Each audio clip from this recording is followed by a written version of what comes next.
வணக்கம். நம்ம பார்க்க போகிற வீடியோ தலைப்பு என்னென்னா, வயிற்று அல்சருக்கு ட்ரீட்மெண்ட் எடுத்து எனக்கு அல்சர் சரியாயிடுச்சு, திரும்ப எனக்கு வருமா அப்படின்னு நிறைய பேர் கேட்பாங்க. இது கண்டிப்பாக வர்றதுக்கு வாய்ப்புகள் உண்டு. அதுக்கு முக்கிய காரணம் எடுத்தால் பேஷண்ட் சைடு தான் நாங்கள் சொல்லுவோம். ட்ரீட்மெண்ட் சைடு, அதாவது டிசீஸ் சைடும் வச்சுக்கோங்க. பட் பேஷண்ட் சைடில் என்ன ப்ராப்ளம்னா, லைஃப் ஸ்டைல், வாழ்க்கை முறையை அவங்க இந்த ட்ரீட்மெண்ட் எடுக்கும்போது இந்த ஃபஸ்ட் 1 மந்த் 2 மந்த்ஸ் ஒழுங்காக இருப்பாங்க, திருப்பி பழையபடி மாறுவாங்க. அது என்ன அப்படின்னு பார்த்தீங்கன்னா, முதல்ல சொல்கிறது தூக்கம். ஏன்னா தூங்கும் போது மட்டும்தான் ஆசிட் கம்மியாக இருக்கும், சுத்தமாக இல்லாத மாதிரி இருக்கும். தூங்கும் போது ஹார்ட்டு, பிரெயின் எல்லாம் ரெஸ்ட் எடுக்கும். பட் ஆசிட் நீங்கள் சரியாக தூங்கலை, அது ஒரு அந்த பிட்ச் டார்க்கில், அதாவது நல்லா இருட்டில் சரியாக தூங்கலை அப்படின்னா கண்டிப்பாக ஆசிட் லெவல் ஜாஸ்தியாக இருக்கும். ஸோ அந்த ஆசிட் வயிற்று ஃபுல்லாக நைட்டு வயிற்று ஃபுல்லாக அரிச்சு புண்ணு திரும்ப வரதுக்கு வாய்ப்புகள் உண்டு. இது ஒன்று. அடுத்தது லேட் நைட்டை சாப்பிட்றது, அதுவும் ஹெவியாக சாப்பிட்றது.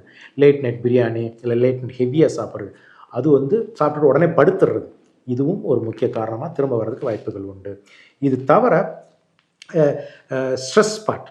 இப்போ ஒருத்தருக்கு ரொம்ப ஸ்ட்ரெஸ் இருந்துக்கிட்டே இருக்குன்னு வச்சுக்கோங்க. இல்லை ஒரு வேலைக்கு போகிறது ஸ்ட்ரெஸ்ஸாக இருக்குது, இல்லை மணி ப்ராப்ளமாக இருக்கலாம், இதாக இருக்கலாம், இல்லை அவங்க அவ்வளோ ஆக்டிவாக வேலை பார்த்துட்டு அதை அவங்க ஸ்ட்ரெஸ்ஸை பார்க்காம இருக்கிறது, இதை மாதிரி இருந்தாலும் ஸ்ட்ரெஸ்ஸுனாலையும் ஆசிட் நிறையா செக்ரேட் ஆகி இது மாதிரி அல்சர் வர்றதுக்கு திரும்ப வர்றதுக்கு வாய்ப்புகள் உண்டு.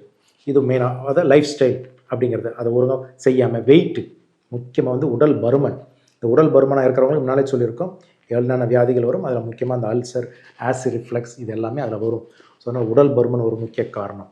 இதெல்லாம் லைஃப் ஸ்டைலில் வரப்பாரு. அடுத்த பார்ட் முக்கியமான காரணங்கள் எடுத்துக்கிட்டோம்னா, இப்போது சரியான டோஸ் ஆஃப் த மெடிசின், நம்ம மாத்திரை கொடுக்குறது சரியான டோஸ் எடுக்க. நிறைய பேர் டாக்டர் ஏதாவது எழுதி கொடுத்தாலும் பாதி டோஸ் சாப்பிட்றது, இல்லை அவர் ஒரு வாரம் எழுதி கொடுத்தா 4 நாள் போடுறது. இதுமாதிரி சரியான டோஸு, சரியான மாத்திரை, முதல்ல சரியான மாத்திரை, சரியான டோசேஜ், அதுக்கப்புறம் சரியான டூரேஷன். ஒரு 2 மாதம் இல்லை 3 மாதம் கொடுத்தா கரெக்டாக சாப்பிடணும். அப்படின்னா தான் திரும்ப வராது.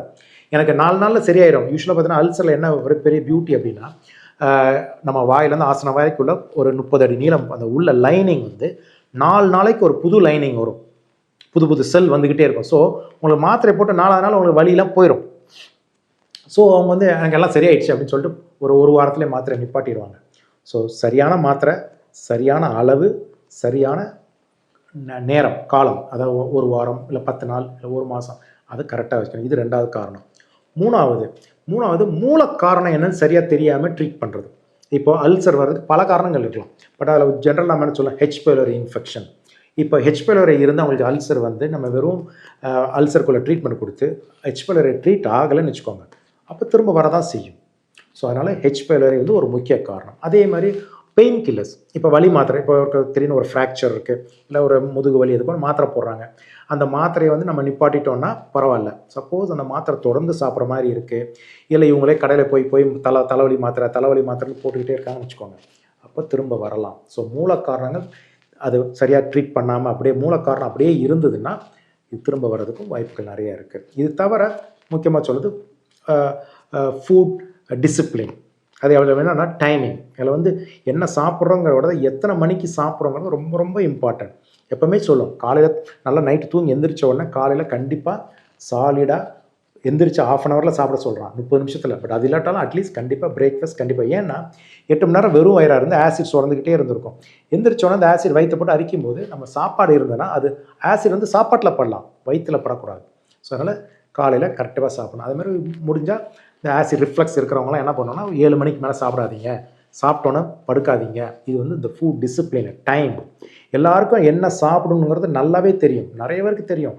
எல்லாம் காரமாக சாப்பிடக்கூடாது, வெளியே சாப்பாடு சாப்பிடக்கூடாது, ஆயில் ஐட்டம் சாப்பிடக்கூடாது, ஃபாஸ்ட் ஃபுட் சாப்பிட, இது எல்லாருக்கும் தெரியும். பட் அவங்களுக்கு தெரியாது டைம். கண்டிப்பாக முழிச்சிருக்கும் போது காலையில் 6 மணிக்கு எழுந்திச்சிட்டிங்கன்னா ஒரு 8 மணிக்கு ஒரு பிரேக்ஃபாஸ்ட்டு, 10:45க்கு ஒரு மார்னிங் ஸ்நாக்ஸ் மாதிரி ஏதாவது வெஜிடபிள் சாலட், ஃப்ரூட் சாலட், அது மாதிரி சாப்பிட்லாம். 1 மணிக்கு லஞ்சு, 4:30 மணிக்கு சுண்டல், 7 மணிக்கு டின்னர். இதை மாதிரி சாப்பிட்றது ரொம்ப ரொம்ப இம்பார்ட்டன்ட், திரும்ப வராமல் இருக்கிறதுக்கு. இப்போ அடுத்த லெவல் பார்த்தீங்கன்னா, சிலருக்கு சில மாத்திரைங்க தொடர்ந்து கொடுத்து தான் ஆகணும். இப்போ உதாரணத்துக்கு சொன்னால் பிபி மாத்திரை, இல்லை சுகர் மாத்திரை, தைராய்டு மாத்திரை. இப்போ இந்த தைராய்டு மாத்திரைலாம் காலையிலே வெறும் வயிற்றில் போட்டு தான் ஆகணும், தொடர்ந்து வருஷக்கணக்காக போடணும். பட் அவங்களுக்குலாம் அந்த திரும்ப வர்றதுக்கு வாய்ப்புகள் ஜாஸ்தி.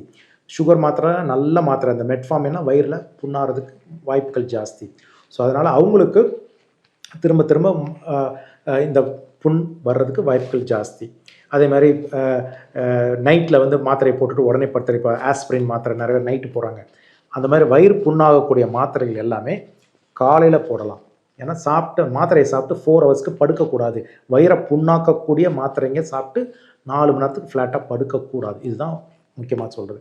ஸோ அதனால் இது ஒரு பாடு. இதெல்லாம் தவிர வேறு என்ன இருக்கலாம்னா, திரும்ப சிலருக்கு, அதாவது சிலருக்கு பார்த்தீங்கன்னா ஒரு அனிமிக்காக இருக்கிறாங்க. இப்போ நம்ம மாத்திரை மருந்துகள் எல்லாம் போய் வேலை செய்கிறதுக்கு ரத்த அளவு அனீமியா, அதாவது ஹீமோகுளோபின் அளவு, இல்லை நியூட்ரிஷன் அளவு, இதெல்லாம் ரொம்ப முக்கியம். இப்போ அவங்களுக்கு வந்து ஒரு நியூட்ரிஷன் டெஃபிஷியன்சி இருக்குது, இல்லை அனிமிக்காக இருக்கிறாங்க அப்படின்னாலும் திரும்ப வரலாம். பட் திரும்ப வந்தாலும் நம்ம முதல்லேருந்து வேறு காரணம் ஏதாவது இருக்கா, இதெல்லாம் தவிர வேறு ஏதாவது காரணம் இருக்கா அப்படிலாங்கிறதும் நம்ம செக் பண்ணி தான் டாக்டர்ஸ் வந்து உங்களுக்கு ட்ரீட்மெண்ட் கொடுப்பாங்க. ஸோ உங்கள் டாக்டர்கிட்டே கேட்டுட்டு ப்ராப்பராக டோஸு, ப்ராப்பரான டைமு, ப்ராப்பரான டூரேஷன் இதெல்லாம் பார்த்து திரும்ப வராமல் பார்த்துக்கோங்க. வணக்கம்.